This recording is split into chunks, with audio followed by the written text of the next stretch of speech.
Yo, what's up, y'all? We out here on the road. Decided to record this real quick here.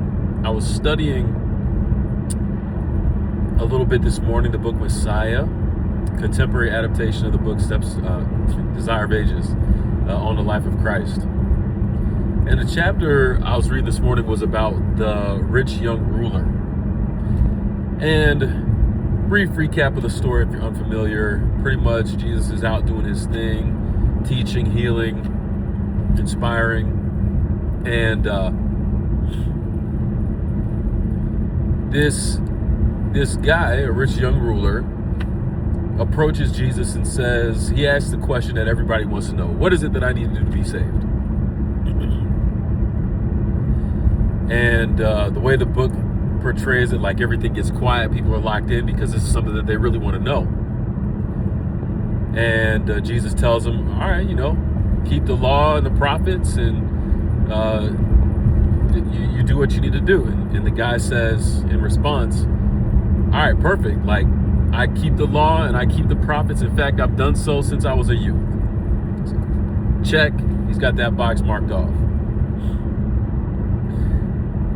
Then Jesus goes a little bit deeper and he responds and says, okay, if you got that already squared away, sell everything that you have and come follow me.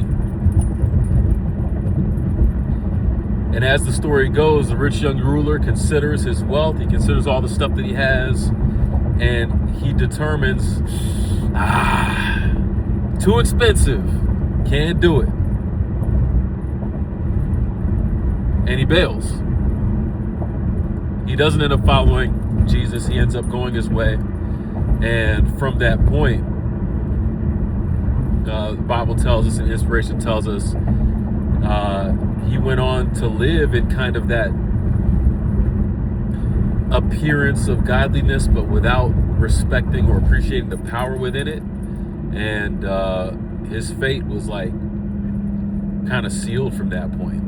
We don't have much more of the story from him, but his actions in that moment, if those were his last actions, then it wouldn't have ended well for him. And something I found interesting about the portrayal of the story, and something that I read in the chapter today, is that a lot of times when we consider this story of the rich young ruler, because he's identified as rich, and because the specific thing that gets in his way are his riches, his wealth, his status, the power, the position that he's in society. If we're being honest, a lot of times we don't relate to those things. A lot of us who study these stories and read them are not the richest people ever. We're not the picture perfect law keepers that we might want to be. We're not the people who have all this position in society and influence and all these types of things. We may not be those kinds of people. So while we understand the principle of what's happening there, there's also a degree of, all right, cool story, but it doesn't really apply to me. But again, something that I read in the chapter changed my perspective on this, because what it comes down to is what the rich young ruler made his idol. And Jesus exposed that. So the thing that the rich young ruler made his idol was the thing that kept him. That's the thing that ended up being weighed as of more value and importance than following Jesus. And the reality is, regardless of richness in a worldly sense, regardless of wealth in a worldly sense, regardless of status, position, power, all of us have something. Each and every one of us have something that could be an idol in our lives, something that we may not be willing to let go of for the sake of following Jesus. And that is a powerful and yet a scary concept. And it really brings it home, because now this guy, the rich young ruler who most of us thought we couldn't identify with, suddenly we can. Because, wait a second, I got to reflect. What is it that I'm idolizing in my life that I'm willing to put above following Jesus? Everybody's got something. Everyone has their own struggle. It's not easy for anybody. But what is that thing for me? What is that thing for you? And perhaps the deeper question is, are we willing to look critically inside to figure it out and to identify it? And then from there, obviously, the next powerful question is, if Jesus tells you to sell all of that and follow him, are we going to be willing to do it? It's interesting. I think for me personally, I'm not going to go into too many details, but I definitely think that I've identified a couple things that could be idols in my life. And it's like, man, it is humbling to think of, and it's scary to think, do I really value this more than I would what God can give me?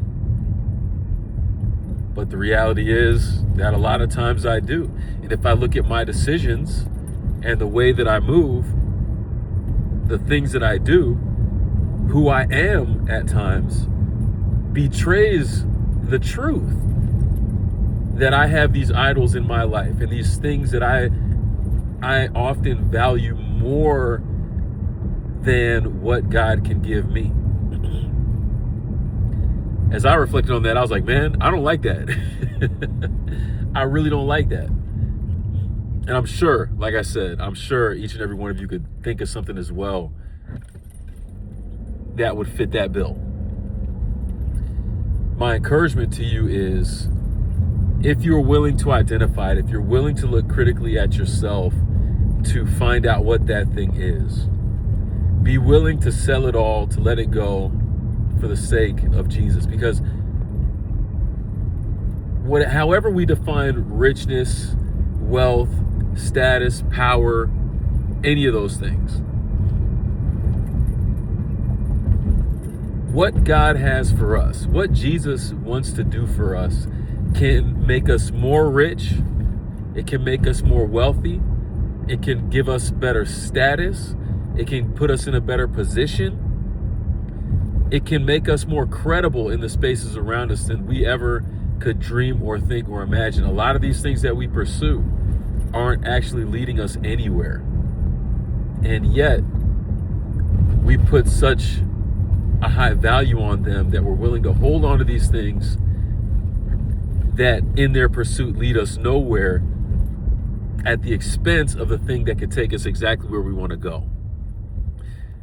So again, my encouragement is that we don't do that.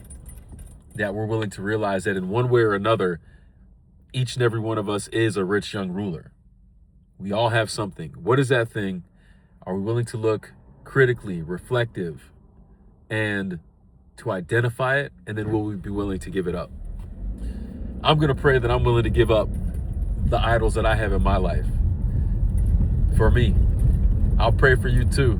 And I hope that you pray for me, and I hope that you pray for yourself as well. But yeah, really interesting story. Saw it in a little different light this morning and wanted to share. So thanks for tuning in. I'll catch you in the next one. All right.